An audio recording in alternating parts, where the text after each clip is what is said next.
This video is a tutorial for Worksheet 4 on the Introduction section for your semester project.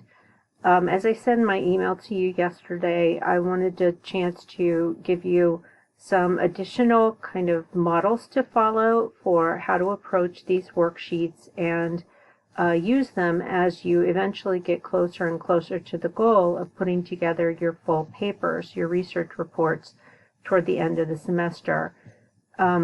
So we're going to start by reminding ourselves what is the data that we're working with and where did it come from. And I have, just full disclosure, I have copied and pasted everything from everything that's going to show up on this slide from the appendix in the back of your Pallant textbook, which describes the survey.save data. As Pallant notes, this is real data. It has been kind of distilled from research that was conducted in one of the classes that Pallant taught at her university in Australia. And that particular class was a graduate course in educational psychology, and students taking that course collected the data.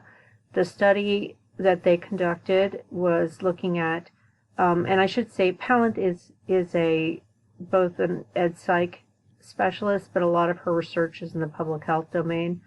The study that they designed was looking at the relationships between adjustment and well-being and a variety of factors that they thought would impact those variables, those psychological variables. They used a whole set of scales that are well-worn scales. They are used in tons of research projects all over the world. And if you want to remind yourself what those scales are, you look at the code book itself, where Pallant lists these scales and gives the scoring information and references for each of those instruments.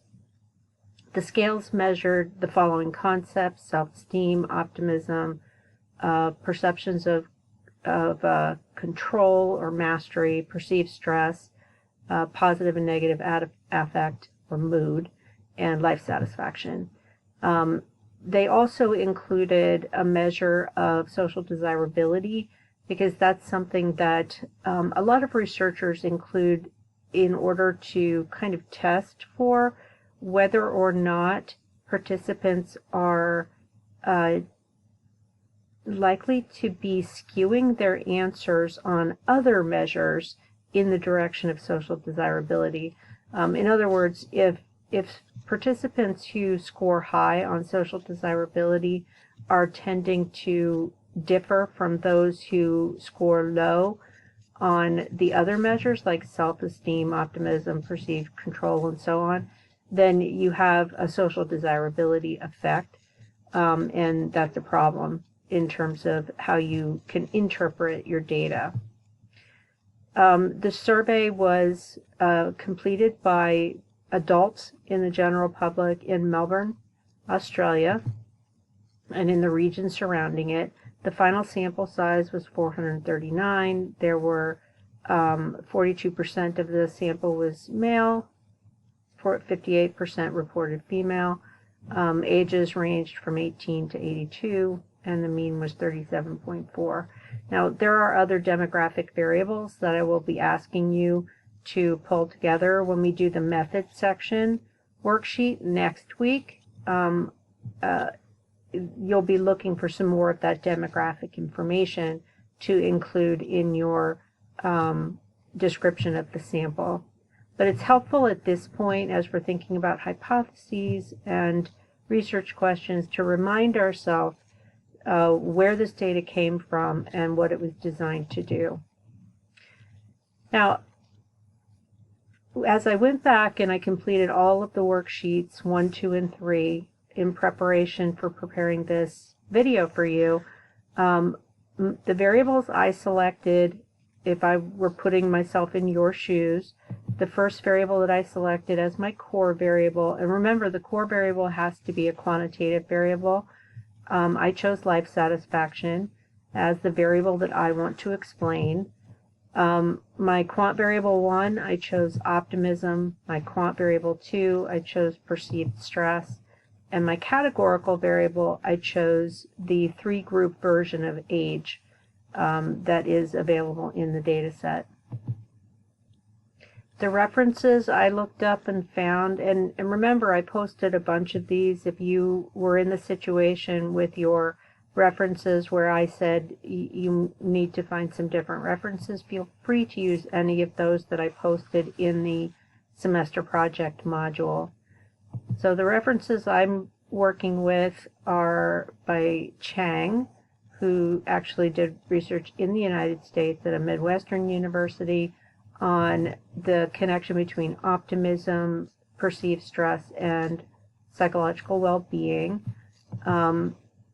A study by Extremera, Duran, and Ray, which was data collected in Spain, and they were looking at the relationship between something called metamood, which is basically your ability to think about your own emotions and your perceptions of how you're able to manage your emotions. It's in some ways related to perceived control of internal states, which is a measure used in our data set. And then also perceived stress and life satisfaction were variables that they studied. And then my final reference that I'm using for this exercise was by Gupta, and this is data from India this time. So I've got 3 countries represented. In retrospect, I probably would have, if I was really collecting data in Australia, I would probably try to find some additional research that is data that actually came from Australia or other countries in with similar demographics. But you're doing this work for skill building purposes. Now, one note on formatting. Okay, 2 notes on formatting. PowerPoint does not permit me to do a hanging indent, so I have not indented my references. The other note, on the Gupta reference, a DOI URL was not available. So what's suggested in the APA manual is that you find what's called a permalink, and our databases actually provide that for us, but it is not required that you do so. You can leave just the plain reference without it if you want. All right. Now, in my little video that I gave you on working with hypotheses, I was able to kind of on the fly build some hypotheses. I have revised those a little bit, and in fact I had to correct an error where I misread something in the Gupta article. So if you're going back and listening to that video, I did misspeak and suggest a hypothesis that I have now revised. So my first hypothesis, and this comes based on findings from all 3 of my references, from Chang, Extremera et al., and Gupta. My prediction is that optimism will be positively correlated with life satisfaction. Also, based on all 3 of my references, I expect that optimism will be negatively correlated with perceived stress. Based on Extremera and Gupta, I am predicting that perceived stress will be negatively correlated with life satisfaction. Based on the Gupta article, and that's the only article I have that actually does age-related comparisons. And one of the tricky things about the Gupta article is that it's an all-male sample of Indian adults. So there are some challenges because our data set skews more heavily female, but I'm going to go with the findings that Gupta reports. So Gupta found that the middle-aged group tended to have the highest life satisfaction score, so I'm going to go ahead and predict that. Same goes with perceived stress scores. Gupta found that the middle age group reported the lowest mean perceived stress. And then finally, Gupta also reported that the oldest age group tended to report higher mean optimism scores. So I'm going to go ahead and predict that. Now, it may in fact be that those predictions don't match my Australian sample of adults with a wider range of ages and with both males and females in the sample. You're also comparing an Eastern culture, India, and a more Western influenced culture, Australia, so there may be some differences there. Now, as we're working on the actual worksheet, the first set of prompts that I've given you on the worksheet basically help you to build what's called a problem statement. And this is usually the first paragraph that you read in a research report. So if you look at your 3 articles, the first paragraph is typically structured in the way that I'm asking you to structure your responses to the items on this worksheet. So the first sentence is going to somehow set up for your reader what your broad topic is. Then, and I admit that these words, restricted, narrowed, they tend to be kind of synonymous, but follow the logic that I build, especially it will become more clear when I give you my example. Your restricted topic just narrows that just a little bit, and again, 1 sentence. Then you're going to narrow it further with more specific labeling of variables. Again, 1 sentence.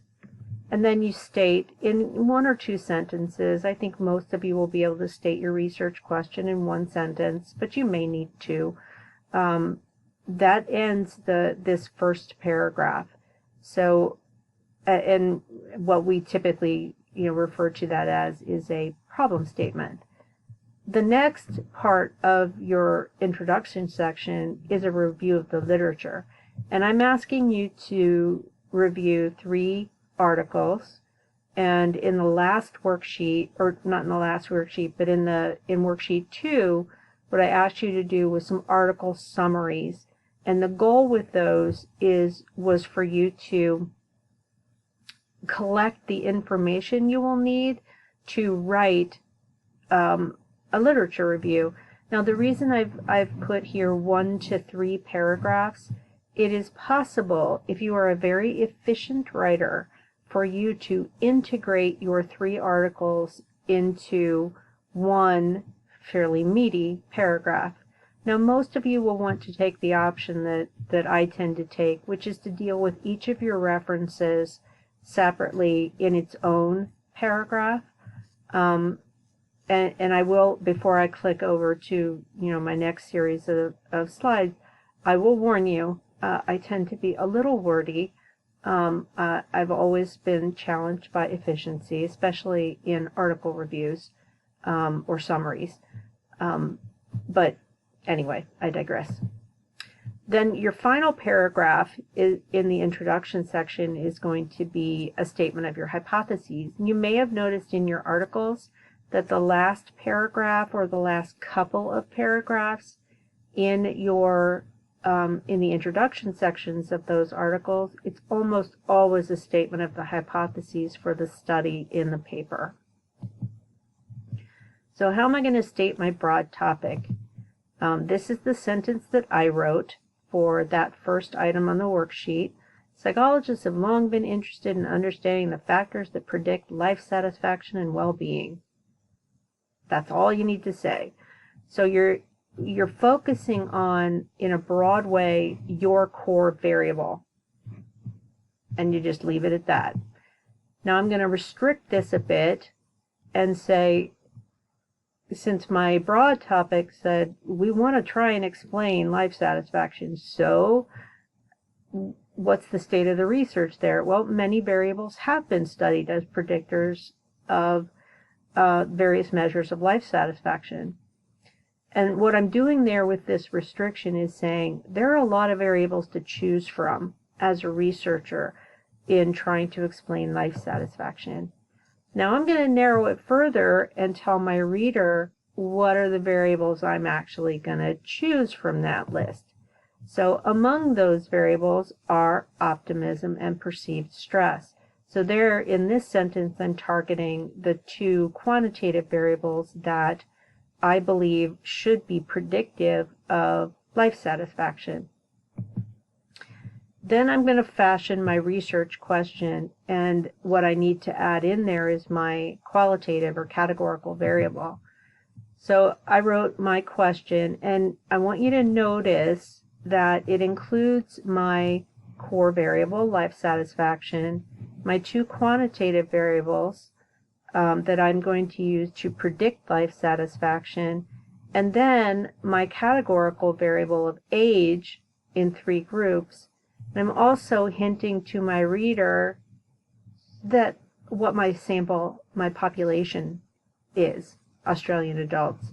So when you put all those pieces together, my research question is, how are optimism and perceived stress related to life satisfaction in different age groups, young, middle, and old, of Australian adults?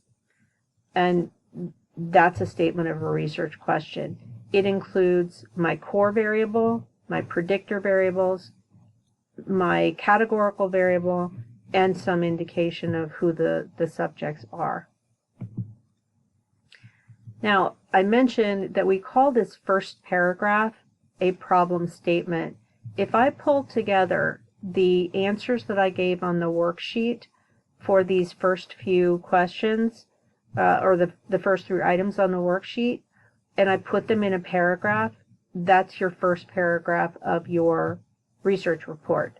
So if I read this whole thing, and I know I'm breaking all the PowerPoint rules of the world, psychologists have long been interested in understanding the factors that predict life satisfaction and well-being. Many variables have been studied as predictors of measures of life satisfaction or well-being.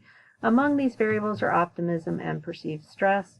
My research question is, how are optimism and perceived stress related to life satisfaction in different age groups, young, middle, and old, of Australian adults? Now again, remember that what you're putting together here in your responses to each of those first few items on the worksheet, you can then copy and paste those into a full paragraph that becomes the first paragraph of your research report introduction section. Now the next part, and I know that's a freakishly long paragraph, and no, I'm not going to read it. I have uploaded my worksheet for you to see, both the worksheet 2, where I did the article summaries for my 3 articles, and worksheet 4, where I provide you with the paragraphs that I wrote for each of my 3 articles. Now, some things to note, and I'm only giving you one of them. I'm not going to waste your time with PowerPoint slides of giant paragraphs for all 3 of my articles. But what you can see here is you have a paragraph that describes the theoretical backdrop of the study that Chang reported. You have the research question, some indication of predictions, a statement of the purpose of the study, an indication of who the participants were and how many there were, what the method was. They did a take-home survey with a variety of different measures in it, and what statistical tests they ran, and then the basic findings and conclusions in the paragraph. Now, when you look at my example of worksheet 2, you'll notice that I wrote separate sentences as answers to or responses to each of the prompts in the worksheet. What I did here to write this paragraph was just pull them all together. I may have changed a word or 2 here or there, but other than that, I just copied and pasted them. So I just want you to understand there's a method to my madness. When you're pulling together your introduction section, you do need to be writing in sentence and paragraph form as you pull them together. Sorry about that dog-related interruption. Now, the last paragraph in your introduction section, after you've completed describing your 3 articles, is a paragraph describing your hypotheses. Now, what I've done is I've pulled together all of the predictions from that earlier worksheet, from worksheet 3 on specific hypotheses. So I pulled these from that list of specific hypotheses and then put them in sentence form, and I included the references that are connected to them. And that's a very important part of what you're doing as you write. And notice how I'm citing them. Every time I want my reader to know where my ideas have come from. They haven't just come from nowhere. I'm basing them on previous research. So my hypothesis paragraph reads, based on the previous research, optimism was expected to be, and notice I've shifted to the past tense, because when you write your research report, you're describing research that is already completed. So in this paragraph, I'm just going to go ahead and switch to the past tense. All right, where was I? Optimism was expected to be positively correlated with life satisfaction and negatively correlated with perceived stress. And then I provide the references for that. Perceived stress was expected to be negatively correlated with life satisfaction. Sorry, I'm having a morning. And then finally, based on Gupta's findings, those in the middle age group were expected to report the highest mean life satisfaction and the lowest mean perceived stress scores, while those in the oldest age group were expected to report the highest mean optimism scores. So if you take them collectively, I modeled for you how to build a problem statement out of your responses to the first few items on worksheet 4. Then I modeled for you how to pull the pieces of your article summary responses on worksheet 2 to build your literature review. And then I modeled for you how to pull your specific hypotheses from worksheet 3 to build your hypothesis paragraph. And once you pull all those things together, you'll have your entire introduction section of your research report written. And you'll be basically copying and pasting those into the template for the research report document. We'll get to that at a later point in time.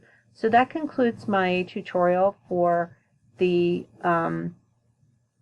worksheet 4 introduction section.